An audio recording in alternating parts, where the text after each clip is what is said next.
Hello and welcome back to the Pass+Move podcast. It's episode 3, and I'm joined by Tony, Duncan, Tom, and Josh. Although as per, Dunk was about half an hour late. How are you all doing? How are you all doing? True story. Oh, Tone, that's a lovely. I don't know. Right. Well, the topic of this week's podcast is the off season. We'll include our thoughts on how to prepare for the new season, summer tournaments, and going on tour. We're going to end today's podcast by answering a few of your questions as well. But before we get into the action, I'd just like to say, if you haven't already, please ensure that you've cancelled your subs for May. We're going to update you on June subs nearer the time, but for the time being, just make sure that the May ones are all cancelled. Tom, I would like to start with you. If you could just give us a quick, brief description of what going on tour is like as we get underway. So just off you go, Tom. So tour is basically when you go away as a team or as a club, which is great. I've go abroad or go somewhere else where you wouldn't normally play in the UK and play against teams you wouldn't normally play against. Maybe experience different cultures. To do with football, see how other teams do things in different countries, different places. It's a great social experience for players and for parents, coaches as well. That's kind of the gist of it, I would have said. So we've had quite a few questions sort of on this, and they said one of them said thinking of tours, align something that we mentioned last week. What about the different coaching styles abroad? So what could the British grassroots game learn from other countries? So we've been to Holland. So Tone, if you want to start. Yeah, I think the British game's learned, or European game has learned from the UK as well. I think it's a two-way thing. The small-sided format that's been introduced in the UK for a while now has definitely made a difference. I remember when I was playing youth football, same for you, Dunk, similar age. We played 11v11 under sevens. It was I think when I first started. Can you honestly remember back that far? I played a year up when I first started, so I played for under eights, and I think I got like a minute a week. So when you look now at was your dad managing playing time, fair and equal playing time, the number of players on the pitch, full size pitches, full size goals for 7-8-year-olds, it's crazy. But when you look at it now, it's a lot smaller. It's the format is smaller. The playing time is more even. The goals are more suitable for the relevant age group. It's a lot better. I think that we have learnt from foreign game. It's got better. Players are certainly coached based on more of a technical ability side now than we were before. Certainly as a kid, when I was younger, it was more.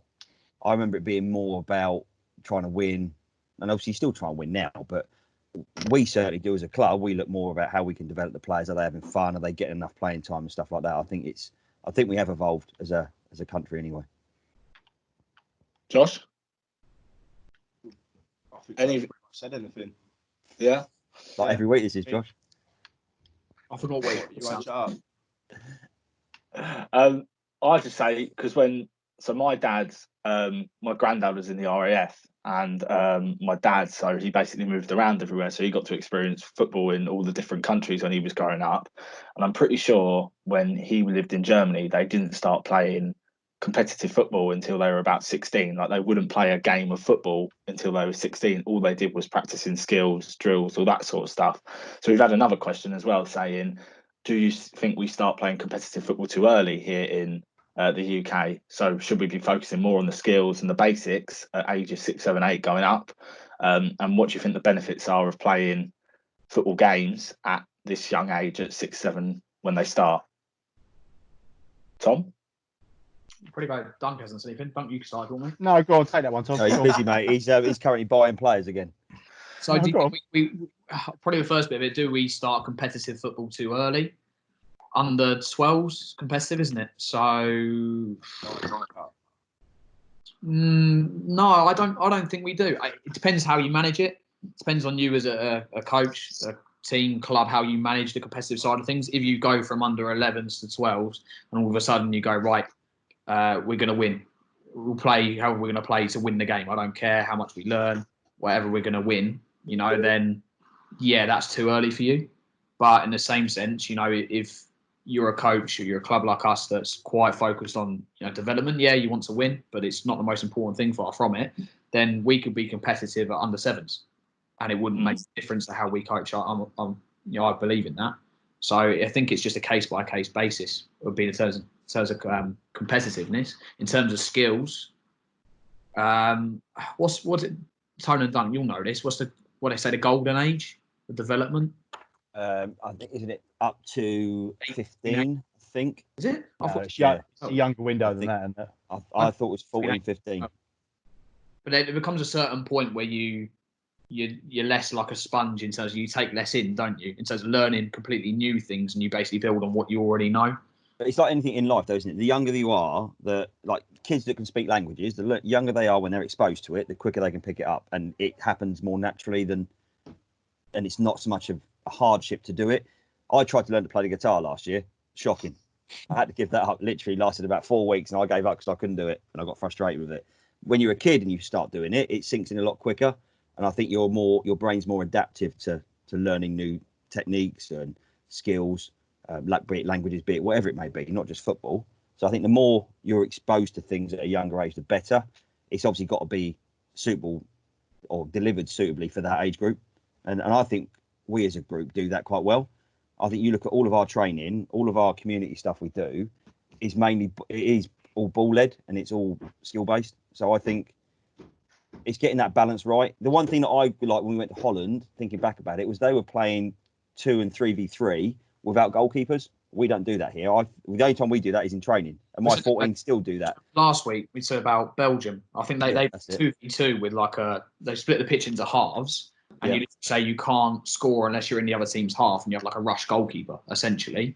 And obviously you get so many more touches of the ball in that sense. And remember, was it Harvey said last week about scoring goals? Kids want to score goals, so the more opportunities you get to do that, the easier it is to get like a love for the game, and you're more likely to carry on. I would have said kids are competitive from the age of 4 or 5. And Josh, you delivered a Monday night session when they're playing 1v1s and 2v2s against each other or racing each other. They're competitive. You get kids crying because they've lost a mess about game at training. So kids are naturally competitive. You don't need points and score lines to show that. We all know everyone wants to win. Kids want to win from the age they start playing. It's just the natural thing. It's just how like you said, Tom, how your coaching style is and how it's delivered. That's the difference. And that's the key to it at any age. It's only from 12s it's labelled competitive football, but I think from under 7s to kids, it's all competitive. Yeah. So, yeah, I'd agree with that. How many times have we said it? You said you put 2 groups of children in a playground together, no matter what age they are, lunchtime, they're going to count score. They're going to know who's won. They're going to know who's lost. You can have a coach, an adult there or not, and it would still be competitive. Yeah, absolutely. Let's be honest, you put jumpers down for goalposts in a playground, it's a competitive game of football. There's no such thing as a non-competitive game of football for kids. We will remember that. Playing at lunchtime, you go out, you get a game, the teams will be picked randomly, and it was never non-competitive. It's a competitive game of football. I just think having seen Holland, the countries we've been to, you see very starkly that they're a lot more evolved in the way they manage to get a ball at a child's foot and get them the extra touches they need. You speak about the golden age. I mean, it's the old adage they use about the trodden grass path, where if you walk through a field continuously in the same way, in the same direction, eventually that grass won't grow back because it fixes. And that's the same thing with touches with the football. The more touches they're getting at a younger age, the sooner it fixes in their minds and in their bodies, etc., etc. And they're just better at that and always have been abroad than we are. And yes, maybe that is because at a young age, historically, we were so caught up on competitive football and winning, which we spoke about last time round. Whereas abroad, it's focused solely on ball at foot, enjoying ball mastery, as many touches as you can get. I mean, we worked it out, didn't we? It was in an average game of football, even one of the strongest players in a 5v5 will still only get 40 touches in a game, whereas in one of our Saturday morning sessions they're getting more like 3,000 touches. So of course that's where they're going to pick up their skills and improve more.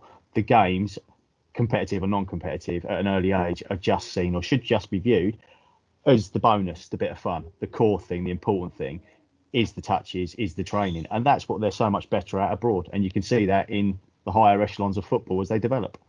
I would just just on that one, throw a bit of a spanner in the works and say, I remember when I joined Pass+Move originally, and it was based a lot off the curver stuff that Tony and Doug did the course on that, which is all quite isolated in terms of the practice. It's literally like, do you remember it used to be in grids? Yeah. So you have one player to a 3x3 grid or whatever it is, and you're following instruction, you're watching, you're looking, and you're, toe taps, soul taps, side to whatever, you're doing all those kind of things. Do you think that is too far? Do you think that doesn't replicate the game enough? The thing with Cobra was developed, for those who don't know about Cobra, it was developed by a chap who was heavy in at the Bayern Academy, and the idea was that he wanted to design a session, mainly I think was it for Japan at the time where it was taken off. The idea being, because of lack of space, that a session for 10 to 20 kids could take place within a tennis court. And a lot of those ideas we've taken and we've tried to work into how we think in Pass+Move, i.e. more kids, smaller space means less time, less space, and that means their control should be better. But I do agree with you, Tom, that the grid work, if it's done too much, can isolate them a lot from the team game. But I also think it's an incredibly important part, and maybe we don't do enough of these days, of helping their ball mastery and their basic footwork. Although we just approach it in a slightly different way, maybe, Tone. I think, well, you and I have done the Curva diploma, we've done the FA courses. I think we all of us do a lot of research online about what we can deliver that's different. How can we improve the ability of a child, the enjoyment of the child? I think we just take bits from everything. As a coach, I do. I completely agree. I have an influence from everything that you go and watch a session that you look at and go, well, that is shocking, but there's always something in it. Or you could listen to someone screaming and bawling at a child, but there will always be something in it. Dunk made the point in, I think, week 1 when he said about Harry doing a scoring system, I think, with cones, and then he picked up on it because he wouldn't have done it because it was a different age group. You pick up from anything. I mean, picking up from a 14-year-old delivering a session, that's I think it's brilliant. I take influence from everything. I pick a lot of different bits up from different influences. Curver, I think, is great because it's repetition, it's ball mastery. We may have been very heavy on it at the beginning. We probably come away from it a lot. It's the same thing as there's a thing of letting the game be the teacher. If you just put a game on and walked away and let the kids play, certain kids will get something from it. Not everyone will. It's getting that balance of using game-based training, using individual with a ball training in pairs. It should always try and make it as game realistic as possible. But ball mastery is game realistic. If you can't control the ball, what have you got? So it's getting that balance. Yeah. So I just want to go back to tour a little bit, because obviously since we last went on tour, we have your clothes unfrozen, Brad? Oh right, okay. Well, we're just not going to get into that, Dunk, are we? That's just not what we want to get into.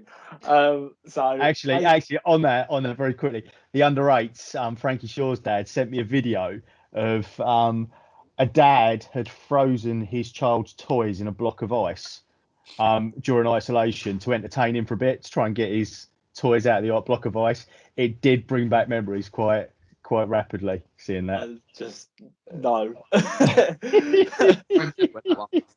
Can we avoid what led to that point? Let's just avoid that. So, Iron Man, if you know, you know. Yeah, if you know, you know. We went on tour. We've gone on tour twice. I went on the second tour.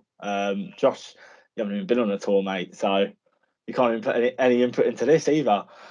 So basically, stop bullying Joshua. Have you seen the state of him? He's made an effort today. Did your mum iron your shirt? Only the front bit. Only this bit's been ironed. Has your dad given you your Xbox controller back now? Yeah, Dad. Is that your dad's tie as well? No, she's my one. You own a tie. How'd you get on at court when you had to wear that? I wore trousers when to court. I do. I am wearing trousers. Yeah.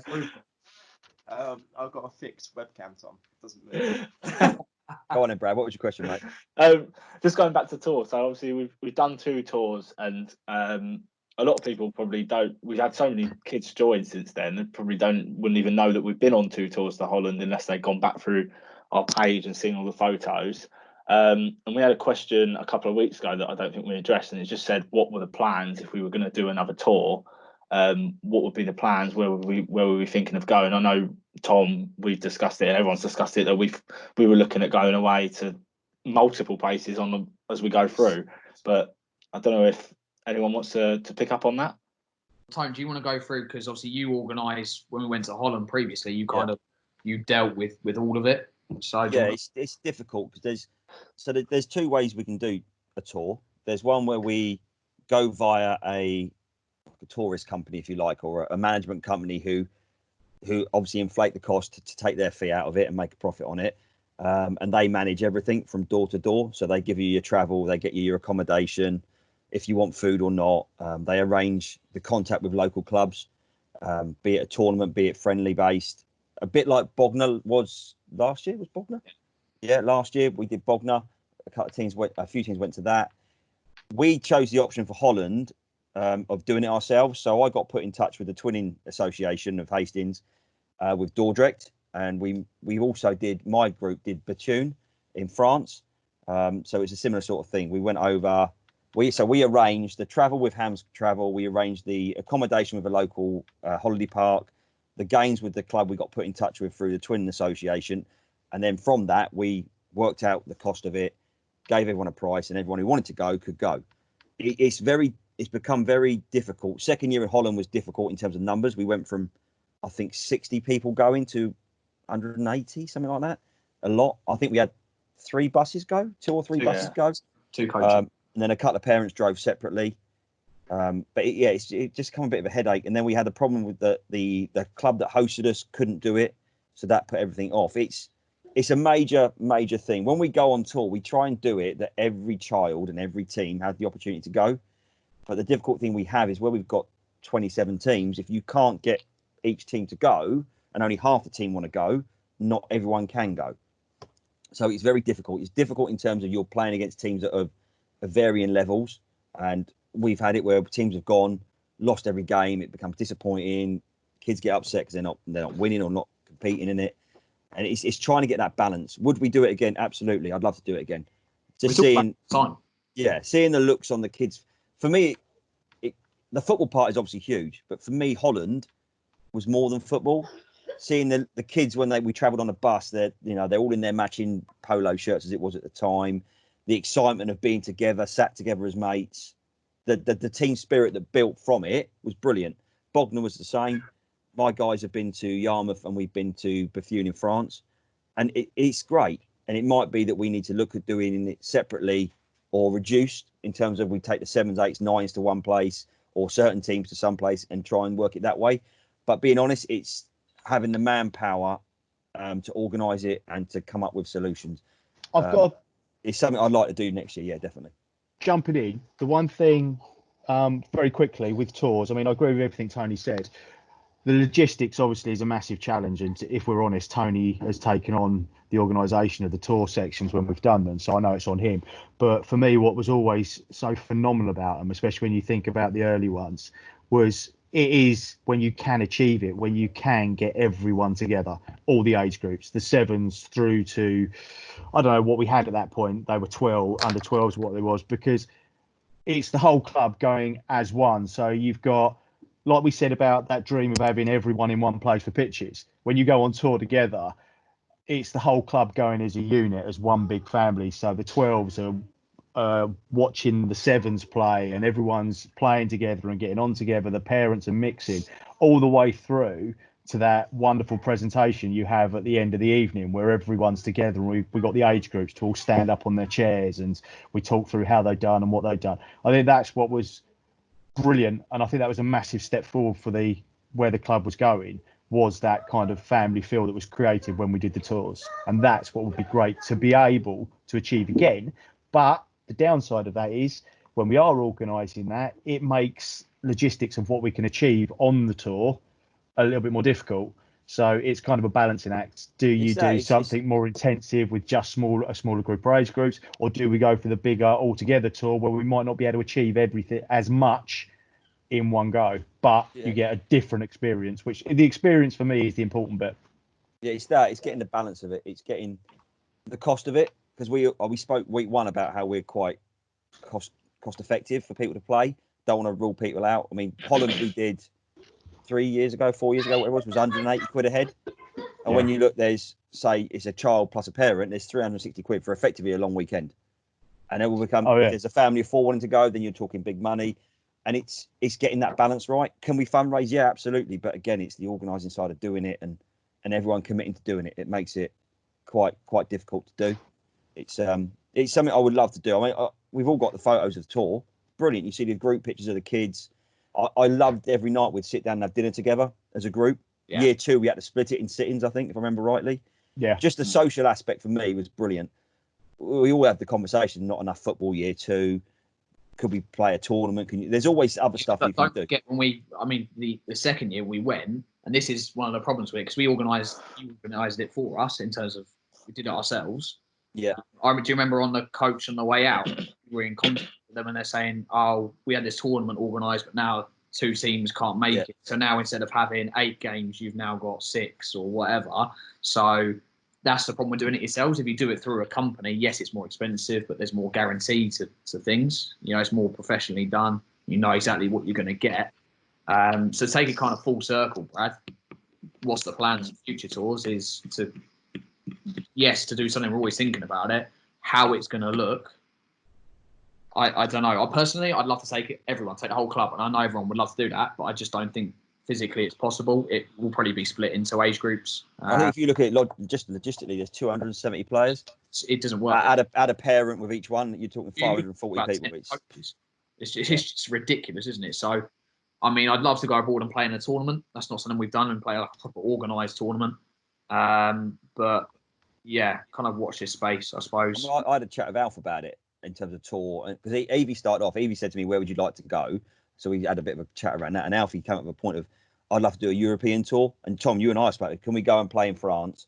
Can we play in Belgium? Can we play in Holland? Play friendlies in different places would be. I mean, that would be unreal. I mean, the Bethune tour we did under 13s, I think my lot were. That was great. We went over. We played a 9v9 game because we were 9v9 format at the time, but they were playing 8v8. So that's another logistical part. When you organise it yourselves, you've got the local host club plays a certain format. We play a different format. I hadn't thought to cover that off before we went. So I'd gone with players for a 9-a-side, and effectively you got more than you need. Can you get everyone playing time? And it's just little things like that need to be factored into it as well. That would be the best way to do it. I imagine it when you talk about the Twinning Association, we could go through France, Belgium, Holland and do it that way. Yeah. I think now, could you imagine just going to play friendly and playing proper length games and playing 3 or 4 over a long weekend, each team? Could you imagine, say, like your 14s, 15s next year, Tone, and the rest of the people on tour, so they're watching it and we're like watching a game under floodlights or something like that. Is it? Real, that would be one experience. That's what I'm kind of aiming for, I think, when we talk about a tour. I don't think going to a tournament will work, but I love the idea of going to different places and playing friendlies. I just think that would be amazing. Right, we're back. We had a bit of a technical error. Right, so I've in my technical glitch when my Wi-Fi dropped out, I found some photos from Holland. Can I share my screen with you? You can share your screen with us. Let me get these up, because it made me think about where we were and what we were doing. Eric, yeah. Eric. So Eric was the guy who helped us organise the tour. Very fond memories of Eric and his family. So we were under Westfield at the time. Yeah, look, I mean, can we comment on Harley's shorts? They are when shorts were shorts, weren't they? Oh, I love those shorts though. So I think this is year 1, if I remember rightly. Yeah, because he's played. Yeah, year 1. So yeah, great. There's some faces in there, and they're blast from the past there. Do you remember that? So where they are there as well, this was really cool. Do you remember it? That little boxed-in arena with the goal. Yeah. It's a little bit like a Volta on FIFA. It was a little Volta pitch, wasn't it? That was amazing. Yeah, some decent memories from that. So yeah, in answer to the question, yes, I'd love to go again. Is it worth the headache of organising it when you're there? Absolutely. Yeah. It was year 1 especially was brilliant. Year 2 was a little bit more difficult in terms of the numbers, but yeah, definitely. Yeah. So we'll see. But in reality, I would love to do like Alf said, I'd love to do the Twin Town one. Play France, Belgium, Holland, and Germany would be amazing. But it's the cost of doing it that makes it difficult. We've had a question, and I'm gonna say you can only answer with one word here. It's got to be a one-word answer, and it is chocolate. It's from the Goldfinches. So it would be, if you could go on tour anywhere, where would it be? So you've got to name the one place. And I'll start with Tom. Brazil. Oh, okay. Tone? I want to do pan-European. I was at Panama then. Bolivia's pretty good. I fancy the States, actually. I'd have a go at the States. I think that would be a great Interesting. experience. That'd be really interesting. That was 2 Yeah. words. America, Josh. Thank you, Tony. Josh? Go to Dunk. I'm not ready. I know what Dunk's answer is going to be. Yeah, I know what Dunk's answer is going to be. It's going to be linked to Maidstone, isn't it? Maidstone. Maidstone. Go on, Dunks. I don't know. There's two that I'm kind of stuck between. Tom stole one, the obvious one. The other one, present climate aside, I'd say Japan or somewhere like that, Asia, because of the way they approach the Japan game. would be decent. That's Be up for interesting. that. Yeah. That's the one. Let's try and get that underway. How Plus, hard I've could that be? always wanted to go to Tokyo, so I've got to be honest. Josh? Joshua. Scotland. I can organise that for you, mate. No problem. I'd probably go for the States as well. Same as Tone. That's what I would have gone with. That was 2 Me and words. you then, Brad. Me and you, mate. Yeah, mate, we'll go. So Is moving on. Brainy still out there, Tone? Is Brainy still out there coaching? Yeah, I believe so, yeah. Now, yeah. He's married, isn't he? Next question, Brad. So they don't use this in evidence, okay? We're going to move Jesus. on. We're going to go for this one is, so we're going to stay with sort of one word. Actually, no, I'm going to go for, you've got to give your tournament straight away and a brief description of why. We're going to move on to summer tournaments. I'm going to go for your favourite summer tournament and why. Let me go first. Duncan Jones. No, come to me last. First, me Tony first. Harris. No, come to me last. Okay, Josh Page. So I get to go last this time. Ringma, bacon rolls. Oh, and they got ice cream. Oh, Ringwood do have the best And they bacon serve rolls. beer. And they serve beer. And beer. Okay, Best bacon Tom? rolls. I went first last time. Give me a break. You go second I now. went first. I'm going last. Okay, I'll go for I'm gonna go for Little Common. But the fun day one where you see the little under 6-7s coming up and you're handing out all the shirts and it's just so cute. That is. And they're literally, you're watching it, you're just watching them just running around having an absolute mental time. Like half of them don't even know how to kick a ball or anything yet, and it's just so funny. Oh, no, that's right now. Happy. Tom stopped coaching the Monday night session. I'm doing it now, so that'll be fine. Mate, I've got to be honest, Josh. Got to be honest. Josh, I'll turn up late, hungover this year, yeah? Oh, That's a massive claim from you, I was Josh. hungover, but I was there on time. Josh, that's a massive claim from you, mate. We haven't got teams in place yet. There's a pandemic. I was time. gonna say, we need to sort that after this. I'm a little bit concerned come September where we are, Joshua. Pandemic. Okay, Also, and the under sevens want to play football next year. Tone, your favourite tournament? Ooh. Is he frozen? Or is he Bognor last year. Bognor. Yeah, I enjoyed Bognor. Why? I like the social aspect, everyone being together, being away together and having it over 2 days. I enjoyed that. And yeah, my group gave a very good account of themselves of it as well. So it was, Bognor was good. Okay, Dunks. You stole my thunder. For the experience, the Little Common, hands down. But just for that, where those little kids are coming into football for the first time, you've got everything going on. There's always a lot of teams there, but watching the little under sixes do their fun day. I mean, it was little Jonesy's turn this year around. It's brilliant. It's brilliant. I love it. Okay, so Josh, I'm going to come to you. We're just going to go for a brief description on. Why don't you want this question? We're going to go for a brief description on what you think. What do we get out of all the kids playing summer tournaments? Obviously, it's enjoyable for the kids. It's football all day, every day, in between packets of sweets and ice cream. For the coaches, I know this year, summer tournaments were fantastic for me because I was moving to a different age group. Gave me a chance to get to know the players that I was moving to. Fair enough. Tom, anything to add? Yeah, I think socially, it's a huge thing for the whatever age groups you've got, because you're around each other for a long period of time. You're tested sometimes as well. So especially if things are competitive, you find out a lot about your teammates playing under pressure, playing to win games, which is can be really interesting. Yeah,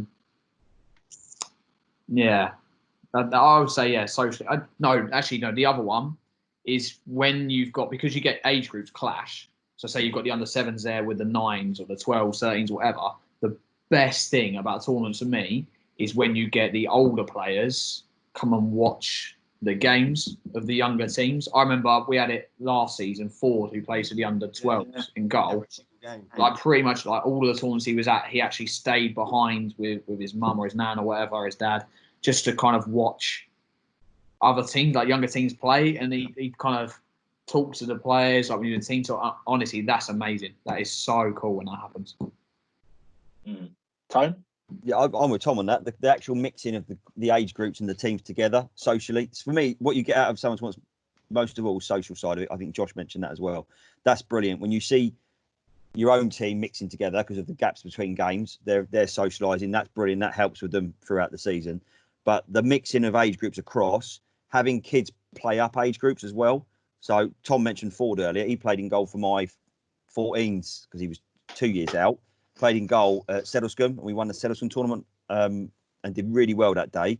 He was brilliant, and he's mixing with kids 2 years up from him was brilliant for him. And seeing them all, bring people into the group, so to speak, and socialise together is brilliant. The team spirit building for me is the best bit. And as a coach, you get to know your players better, and you get not from a football perspective, essentially, but more from socially side of it. You get to have a bit of a laugh with them and their parents, and because you're there for a more consolidated, a longer period of time, and you've got gaps in between games, so you're watching with people, you're talking and just general chit chat with people. That for me is the best bit of it, of summer tournaments. Yeah, so I'm gonna say to you as well, Tony, on this one is, what is the difference do you see a difference from coaching the kids when they're in year 6 to then go into secondary school in year 7? Is there a change for you of how the kids act? Does it change differently how you have to coach them?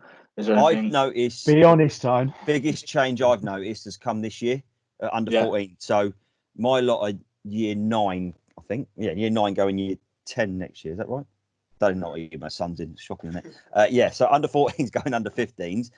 Under 14 year was the biggest change I've noticed with my group. And I've been on varying FA CPD events, courses, and lots of people have always spoken about the under 14 age group being really interesting in terms of how they mature, how they're changing socially. Their interest in football changes. People drop out. People step up and want to play more. This year's been the biggest change. Going from primary to secondary school, didn't notice too much difference really, aside from going to 9v9, the 11v11 bit, and that format change was interesting. But for me, this year's been and it might be that my guys have had a tougher season. Maybe that's it. But there's definitely been a shift in the mentality of certain kids that love to play. Some have got an improved love to play, and some have got other interests, and which is fine. But it's that for me has been the biggest change, the under 14 age group. And I'll be interested to see if Harley, Al, and Dave find a similar thing next year. If it was just my age group, or if it is actually that age group in general, will be interesting. I don't think the transition from primary to secondary for our players is actually changed that much, because we've had it with Cookie, myself, and Joe with the 12s this year. So actually that's happened. And Cookie seems really interesting because he's got Arthur and Neil playing in the team who are actually still in year 6 and they play after. So you've got those two still in year 6 and the rest in year 7. But actually, you wouldn't really notice, to be honest. I would say it's quite good as a club because we mix in the age groups and they all kind of know each other there or thereabouts. It's so nice to know that when you go into secondary school, there's loads of new people, but actually you know people in year 9, year 10 that you already kind of get on with, which must make the transition, I would assume, quite a lot easier as well, which is great. Yeah. Well, Leanne Morel asked basically a question about that, and then said, "What do you have a preference on the age group that you coach? So, what would be sort of your favourite age group to coach? What do you find? Who do you find the easiest to coach?" Dunk? I don't think any are any harder or any easier than it. They all have different challenges, but I don't find I wouldn't say one's age group particular is easier to deal with than others. They just all come with completely different challenges. If I'm honest, I'm not avoiding the question. I'm not. You work with the older age groups, you're dealing with different challenges that might be down to, their psychological stuff or school or what's going on in their lives. But then at the same point, it's easier to work with them on the technical side of stuff because they'll usually listen a lot more. When you're dealing with the little ones, it's a different challenge. You're making sure they're having fun. It's harder to get technical information across, but then you'll have less issues with them because of the age they're at, because they want to enjoy themselves and have fun playing football. So they're all at different stages in their development. So I wouldn't say it's more difficult than others. We're quite fortunate that we get to coach at varying lengths across varying age groups. Like Dunk's been involved with the 14s with me for a while and is now doing 7s and 8s. So he's getting that across the varying ages. Tom's, you've affected a number of kids across varying ages. You two boys have as well. I see it more with teams. I'm more with the older age group with the 14s or 15s as will be next year. Saturday mornings, I get to coach the kids ages 7 to 10. So that's quite a nice mix. It's varying benefits, varying challenges at each age group. And I think it's important that we as a group get to keep experiencing that and not just be stuck with one age group. And that's one thing for me personally in my development. I'd like to work it so that I can actually have more coaching experience with the younger ages again, because I've gone from 7s all the way up through the ages because I started because of Alf, and I've been coaching the side that my lad plays in from the start, and I would like to get it. So when I've gone and covered with Cookie Tom, that time with the 12s was great, and I've gone and watched the 7s and 8s, that's brilliant. But in terms of the coaching side, I would like it that we can have more impact across the ages. I'm also a big fan of a different voice makes things more interesting for the kids. So if it's just me talking to the 14s, it can get a little bit monotonous and they get, he's going off again. He's talking about receiving back foot again and conceding goals again. It's getting that balance and having that impact. I've always said, Tom, we've spoke about this. Can we find a way that we can train a number of age groups on one night and we, as coaches, all train those groups of players together so that every coach is exposed to every age group? That would be brilliant for me. We had it a bit, didn't we, with the Friday session, Dunk? Yeah. Do you remember that Friday session we mixed in your 14s, 13s, 13s, 12s, and a bit of 11s? That was brilliant. That's what we're on. I think as well, for me, what I didn't realise, and I'm going to come back to giving Tom credit for something here again, but I can't remember the warm-up, I can't remember what age group it was, but I was watching and he was working with, say it was the under 11s, and he used that phrase that we're an expansive team. I then took that and used that bit of coaching from an under 11 group to solve a huge problem I was having with the little 7s. And you explain what you mean to them by expansive, but then that word clicks with them and they know and they understand the process. So that helps massively. You can take things that usually you wouldn't expect would work for an age group that's such a difference, but it does. You can take things from an under 11 age group and even terminology and wording, and you can use it to solve problems with the 7s, with the younger group. So it has a big impact. I think working across all the age groups, a real big benefit. I think, Josh, this is really interesting for you because I know you. So you have the 9s at the moment, and you coach them and you manage a team in age group as well. Your relationship with those players is brilliant because I ran that before. I ran that team last year. Your relationship with the players, I think, is probably better. You relate a lot better to them. I think. Would you say that you did to coach the older age groups? Do you prefer the younger ones or? Hear that you cut out. So where you get on so well with the younger age groups, and they tend to kind of respond really well to you, I would say. Would you? How do you feel about coaching the older age groups? What do you think the difference? I think obviously there's a different set of skills you need as a coach, coaching from younger to older age groups. So the younger age groups, it's all sort of fun based. Are we enjoying football? Are we developing a love for football? And like, is it under 12s? They go competitive. Yeah, that's right. Then it's but starts to sort of drift towards a performance based style. Does that make sense? Yeah, no. You look at my results, Josh. That's not changed. You still got to let them enjoy their football and continue developing the love for it. But they start kind of wanting to win games more, wanting to play football more. I'll tell you what I've noticed. While we're with Josh, and I don't know what you think about this, Josh, but it was by accident that it happened this year. I think naturally we end up grouping certain age groups together. Yeah. To work together.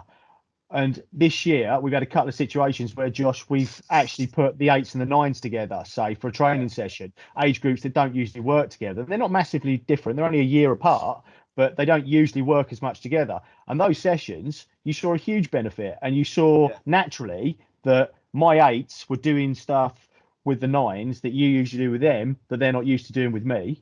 And at the same point, vice versa, your 9s were learning stuff in that session that I do with the 8s. And I think there's a lot to be said with that. We naturally bracket certain age groups, but sometimes it's well worth looking at it and thinking, right, actually, I don't know, this week, Brad, me and you, my 8s and your 10s, we're going to work together.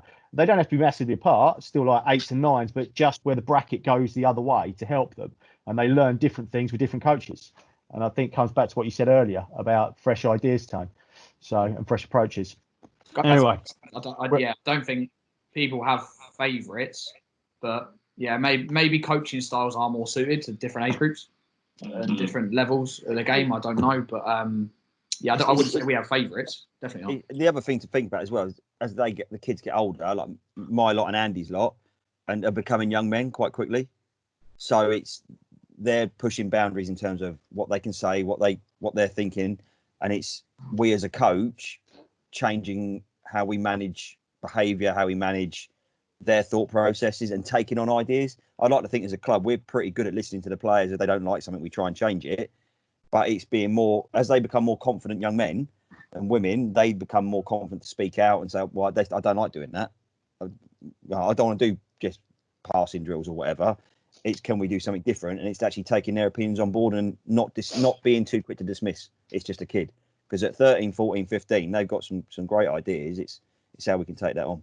Yeah. My under 9 seem to have loads of ideas. Good ones, yeah. Oh, all of them fantastic. I don't know.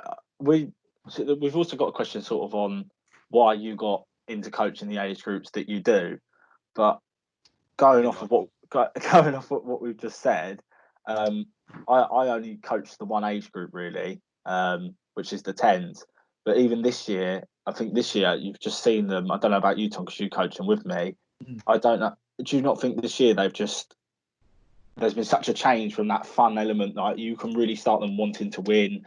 There's more of a sort of desire in them, and I've seen that a lot more this year than any other year. That you're starting to see them sort of mould into old like. Yeah. And I wouldn't say it's not a perfect curve in terms of the older you get, the more competitive you get, because everyone's different. Everyone, psychologically looks at the game slightly differently, and some people are more competitive than others. But I think generally it probably is a general trend. I would have said the older you get, especially when you then get to secondary school and you're in amongst more children, bigger schools are your age group, and you might be playing against more people from your school. So then, if you get battered at the weekend, you go into school and they're giving you, a bit of jip for it. It's like probably you want to do better. That might have an impact on it, I suppose. But I wouldn't say. Do you think school football has an element in that? In the under 10s, your boys' age group, year 5. So year 5 and year 6, they start playing school football. Yeah. And school football tends to be more result focused than grassroots football does, from my experience of working within schools. Certainly from the teaching side of it, you get schools going, we want to do well, we want to win this. And they're not as fussed about equal playing time as we tend to be, because we've had these conversations before when we run school games. So does that mean that kids are suddenly more aware they've got to be at a certain level to play for the school team? There's more focus on getting the result. And is that why you're starting to see that at under 10 level?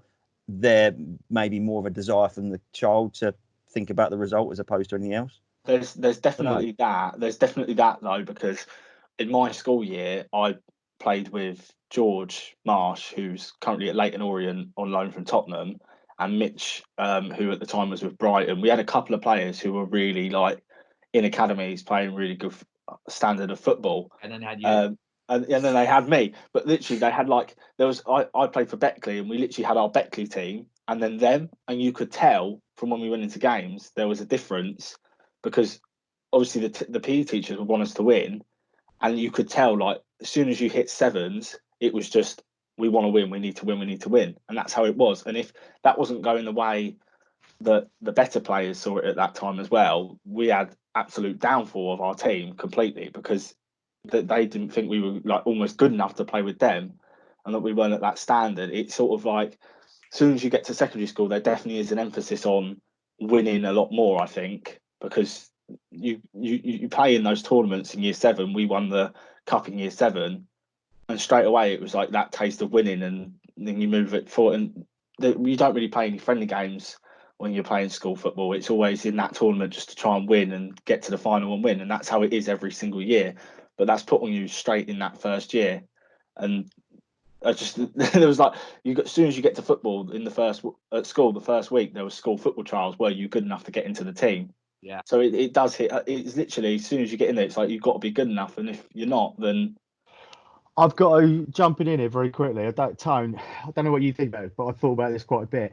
When we were younger, it just feels like the thinking and the approaches of school football and football outside the school have massively It's been a big switched. change, I think. Yeah, when we were Massively younger, I switched. think when you and I were playing youth football all those years ago, I think school football and grassroots football was pretty similar in terms of it was can you win and all that. And obviously there is still that element now. In grassroots, everyone wants to win, but I think the focus at schools hasn't changed because it's not about how you play. It's not about can you play out from the back, can you play through the thirds.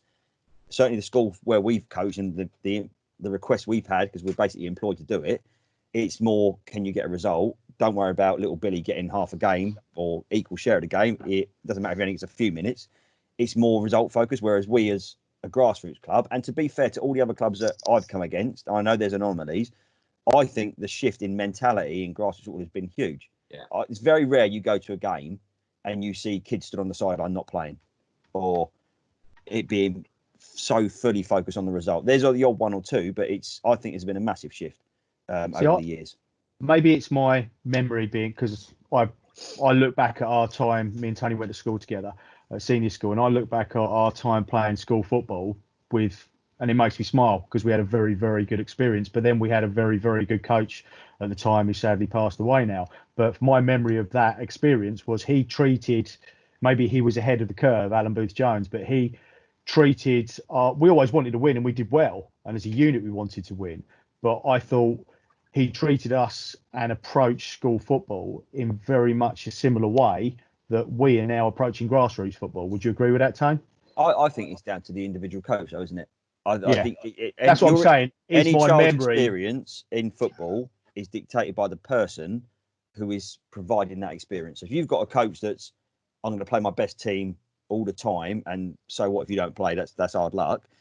Then you're going to have a negative influence, a negative thought process of that if you're the one not playing. If you've got a coach that's like, want to play for all, want everyone to get equal fair playing time, then you're going to have a better experience of it. And it comes down to who's delivering it, I think. Yeah. And if your attitude as a person in general is quite selfish in how you feel and you want that, and it's results driven in terms of your mentality, then that comes across in how you are with people.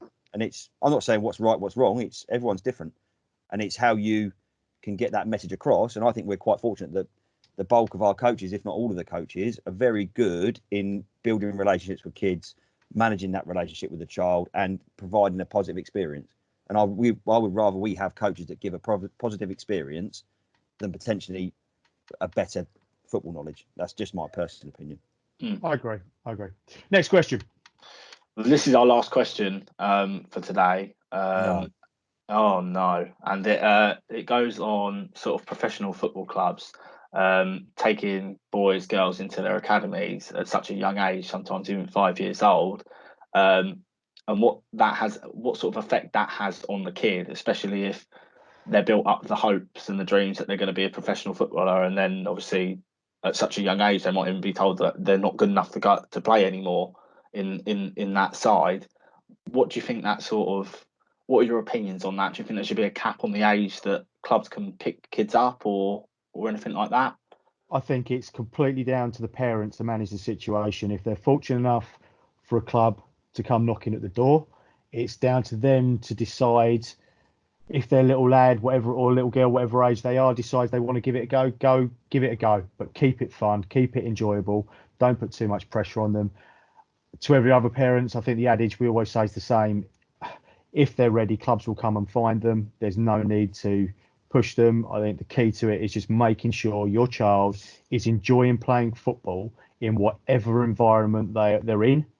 And if they're doing that, they will naturally move up the ladder, be that within the environment they're in or within an external environment that will come and find them. You don't need, I firmly believe this, and it's something that I think very strongly about. We've seen it for a lot of people where they've taken their children around to different clubs, different environments to try and expose them to the world of professional football or open up new opportunities. I understand why they do that, and nothing, every parent is entitled to handle their situation in the way they want to. But all I would ever say, and I ever say to anyone who asks, is make sure they enjoy their football, and if and when they're ready, clubs will find them.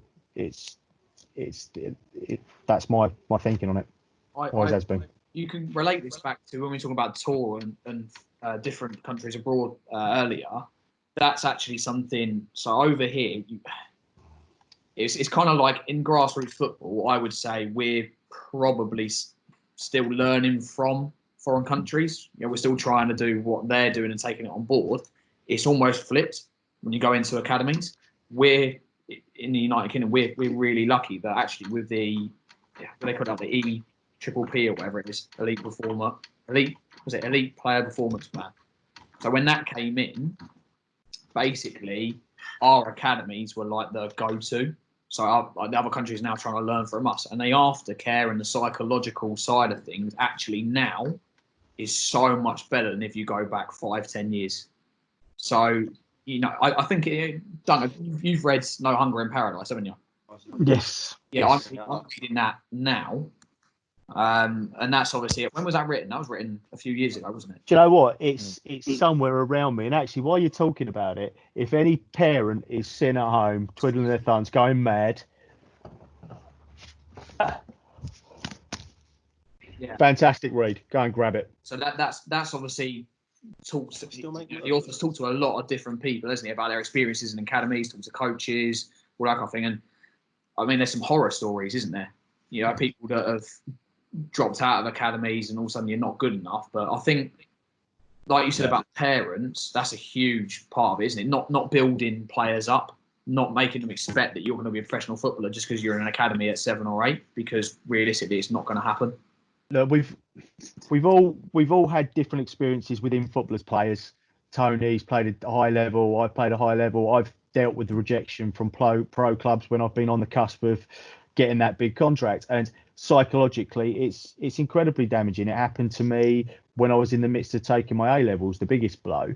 I was fortunate enough to have a structure behind me and my parents and what I'd been taught, that I dealt with it and I rebounded back. And it comes back to that situation where it makes sure your child's enjoying what he was doing. I was trying to do something that I believed and I loved doing.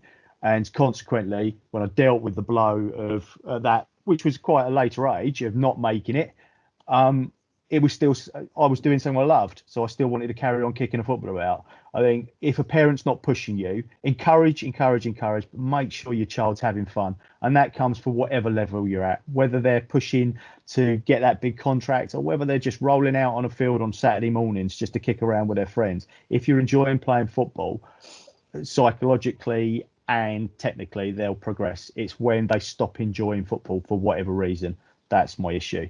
And that's where I think you have to be careful. And at the same point, like Tom was saying about those rejections for children at younger age groups, if the child's enjoying football, if he's coming back from playing a club, professional club, to then fall back into a setup like ours where they're enjoying playing football with their friends, with coaches who are treating them correctly, and that's not just us, that's any club locally, then it'll be fine as long as they're enjoying the game. If you've got those good foundations, so say you play for a grassroots club and you're invested in that grassroots club and you love playing for them and you've got friends from school or outside of it or whatever, and then you're lucky enough and you've got talent to go further, and you go and get signed by someone, you go and train in an academy.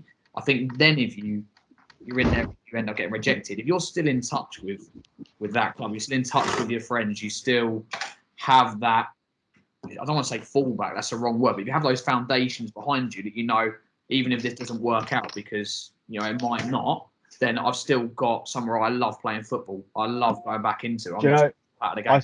I say this to my under sevens, my two favourite words in the English language: next time. There's always a next time. If they do get rejected playing for that club, there's always going to be a next time if you're enjoying yourself and having fun. It's the try, fail, try again. You never know where you're going to end up in this life. But as long as you've got that growth mindset, as long as they're not in a fixed mindset, they're in a growth mindset, they're having fun, they realise that failure is how we learn.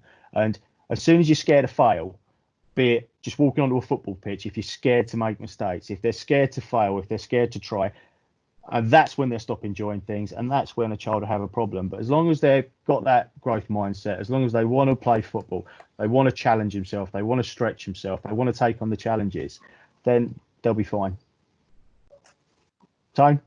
Was there You all right, Josh? Was there ever a time being at pro clubs where you didn't feel like you still love football? Massively. I won't name the club. Was in at a club. I was on schoolboy forms. I was moving. Actually, it was before I signed schoolboy forms. I was on trial with It wasn't trial. I was going to 3 clubs, Premier clubs, and Championships clubs consistently for periods, 2 weeks, and then one more regular. And honestly, I completely fell out of it. Love with it. The stress of it, the competitiveness of it. It took a lot out of me. I was scared to play football, massively. I had a coach as well who was very critical of any mistakes we made. I'd walk onto a football pitch and I was more scared of making a mistake than I was of enjoying my football. And as soon as you're afraid to make a mistake, I didn't want the football at times. I didn't want the football because I didn't want to make a mistake. And you tell me that there's nothing worse, there's no bigger problem for a youngster playing football than that. You've got to be confident, you've got to want the ball, you've got to want to affect the game. You can make mistakes in a game of football for 89 minutes, but then the great players still want that ball, and in that 1 minute they'll do something that will change the match. You've got to have that growth mindset. But I got into a point where I hated it. But fortunately, my parents managed me through it, and what are you laughing at? Oh, we can hear your lad. In the background. Can you hear Jones Saturday in the morning, we can hear Cole in the background? background. Yeah. Okay. I got to a point where I absolutely hated playing football. That was when we weren't laughing at that. Don't worry. Right. You understand what I was like. What have I said? What have I said wrong? What have I said that sounds stupid? Yeah, but do you know what? There's no bigger lesson for me in coaching than that, knowing that and remembering that. And when I look at even little Cole, and I'm trying to encourage him to kick a ball around in the back garden, if you push a child to do something too much they don't want to do, they're never going to enjoy it. And there was no way I was ever going to get that big contract once I got to that point. Whoever's fault it was. My mindset, because I'd end up in a fixed mindset and I was too scared to play football. My coach at the time, and the way he was treating me, the travelling, because I was going three places around the country and I was away from my family a lot. One period was away across New Year's Eve, and that was a tipping point for me massively. I just didn't want to be there. So, and I think that's what you take those lessons and you look at what we're doing now and you're thinking, can I help children move through the ladder? Can I? Yeah, it'd be great in years to come. We've said this time, seeing one of our lads playing in a professional team. If that happens, brilliant. But I'd rather manage them and make sure they're enjoying playing football at whatever level they're at, and not go through experiences that I went through. I think as a grassroots coach, our main job is to develop and maintain a love for the game. I see that as like the main thing you should be working on. Yeah. I've got to say, you're talking about enjoyment, and there's a lesson in this as well. If I've got to look at my whole playing career and say, when was the moment I enjoyed it most? I was playing football. We were at a stage when I was older where you were getting paid to play football, but there was a lot of pressure and a lack of enjoyment. I fell out of the club I was at, and Tony contacted me and said, Dunk, come back and play with me for a bit. I came back and I went and played football with my mates at a lower level, and wow, it was the first time in forever that I remembered how much I loved the game. I fell in love with the game again. And to be fair, if I hadn't have done that and I hadn't have gone and played football with Tone, I wouldn't be here talking to you lot now, because that was the start of my journey to where we are now as coaches. Sorry, boys. What you done? Yeah, what did you do that for? Bruno, how much fun was that season, Tone? How much fun was that season? Yeah, it was good. It was. Yeah, it was good. That was It's good. good. Best season of my life. That's all right. I think it's very easy to get to a point, especially as kids get older, that they stop looking at football as what it is, and it should be an absolute pleasure to walk onto a football pitch every time. I think I'm with you. I think all of you have said the same thing. If you're not enjoying it, what's the point? I think we said this last week before. For me, if you're not enjoying anything, football, gymnastics, ballet, playing an instrument, whatever it may be, if there's no enjoyment there, don't do it. The amount of time you see kids do something and they're doing it because they, after school clubs, as a prime example, we have a lot of kids come to our football after school clubs because it's a babysitting service and kids have got to be there because their parents are working and they hate it and the look on their face. Then you get the other kids that go because they want to be there, and there's such a difference. So for me, our job as grassroots coaches, can we give the love of football at whatever the ability level of a child and wherever they end up playing, or if they stop playing, can they fall in love with the game?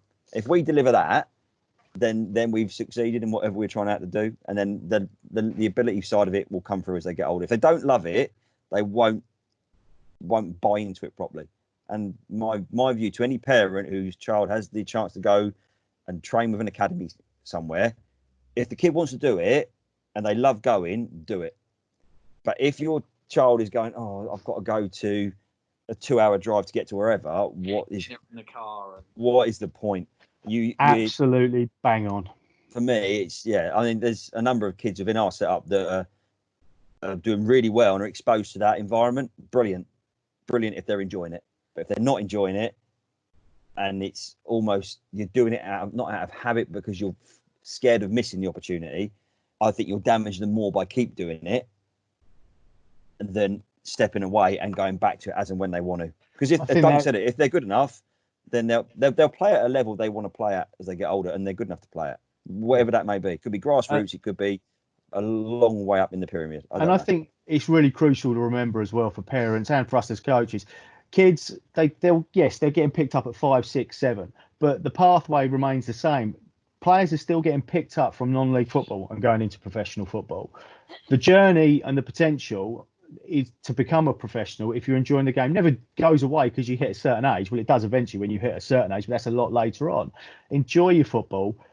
And as Tony said, don't be afraid if you're not enjoying it to step away from it, because when the love's there, the opportunity will come up again. If you're good enough, the clubs will find you. And if not, just get the game. If you're asking me what I love and the biggest buzz I get out of football and coaching, it's when you look at on Saturday mornings, when you've got those little kids like the 4s, the 5s who are too shy to leave their parents' sides and aren't quite enjoying it. And then slowly when you work with them and you see them, and then like in a year's time, you see the love and enjoyment they've got for the game. They're the first ones in the door. Saturday mornings, turn up, Yeah. proper booing their eyes out. And I look at some of the strongest players we've got in our team now, and it's them. And they love Tristan it. Barnes, I will always remember. See, I wasn't going to say that. I was going to leave close. names out of it, but yes, massively. And his mum and Claire had to join in to get him going. And look at Tris now, brilliant, doing really well. But that's the difference for me. Is that fall in love with the game. Josh, little Jakey on Saturday mornings, and how he's progressed and come on is, I think it's absolutely fantastic. And you don't know where kids like that are going to go, because as long as they're loving football. There you go. Okay, so we have a few more questions, but they're short, sharp. I want one-word answers. That's it to end. All right. You cannot say anything more than one word. Anything more than one word. So I'm looking at you, Duncan Jones, before you start going to explain some stuff. Yeah, okay. all right. I do have a habit of rambling. Ready? You can say everything in Italian. First question. Who's the funniest coach? Tom? Josh. No, he's not. Tone? Josh, because I laugh at him. Yeah. Oh, yeah. 100%. Josh? I'll take it. Oh, it's an obvious answer, isn't it? Oh, it's more than one word. Okay, Dunk? I can't. Josh. Yes. Okay. Brad? I'm just not going to go with anyone other than Josh, just so he doesn't get the full clean sweep. I'll go with Village idiot. yeah, anyone, anyone other than Josh. Next question was, who's the most competitive coach? Duncan? Ooh. Do I have to answer that? Yeah. One word. One name. We'll go to Tone first because Dunk's thinking. Time bottle it, time. Morning, Mr. Gardner. Hope you're well, mate.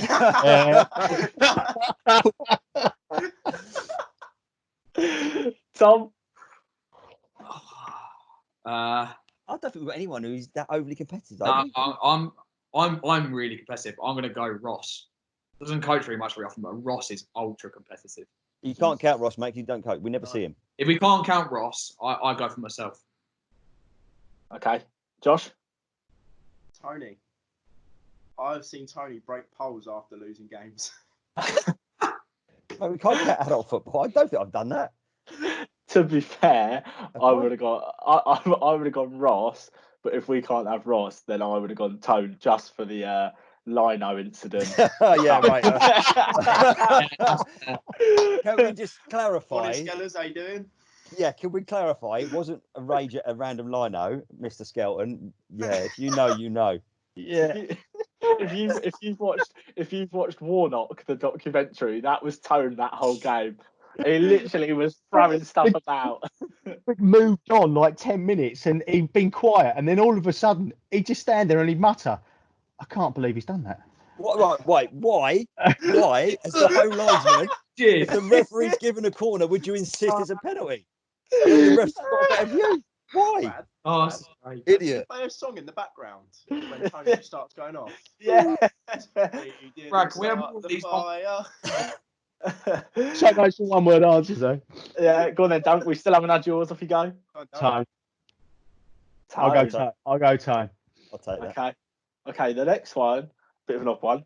Who has the best haircut? Not Dunk. We'll go for Josh. You start. Are we going quarantine cuts or normally? No, we're just going for like the best haircut. No, do quarantine cut. Quarantine cut. Obviously, mine's 10 out of 10.